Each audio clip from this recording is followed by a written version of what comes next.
धीरे धीरे, क्योंकि पॉलिटिक्स तो अल्टीमेटली होना ही है। उससे पहले थोड़ा ब्रॉड पर्सपेक्टिव में डिस्कस करते हैं। देश और राष्ट्र ये दोनों शब्द पर्यायवाची नहीं है, भिन्न भिन्न है। देश की बाउंड्री होती है, देश की एक अर्थनीति होती है, देश में काउंसिल ऑफ मिनिस्टर्स होते हैं, देश का प्रधानमंत्री होता है, देश की अपनी एक छवि होती है, देश का एक आर्मी होता है। दिस इज कंट्री, देश। राष्ट्र एक सोच होता है, उसकी बाउंड्री नहीं होती है।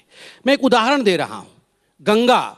गंगा को आप अगर देश के नजरिए से देखें तो गंगा एक नदी है, उसकी धाराएं हैं, उसके तट हैं, वो कहीं से उद्गम होती है और कहीं समा जाती है। ये गंगा अगर देश के नजर से देखी जाए तो नदी है, अगर राष्ट्र के नजर से देखा जाए तो गंगा मां है।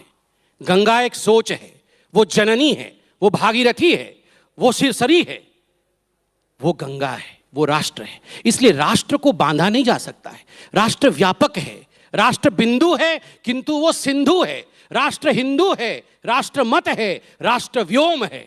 इसलिए राष्ट्र को लेकर दो मत कभी नहीं हो सकते हैं। मेरे विचार अच्छे हैं तो मेरे लिए मेरा राष्ट्र मेरी मां है, मेरे विचार में कहीं खोट है तो मेरे लिए मेरा राष्ट्र मां नहीं हो सकता। राष्ट्रवाद क्या है? तेज तर्रार नेता ने कहा कि आज़ादी लीज पर है 99 साल की।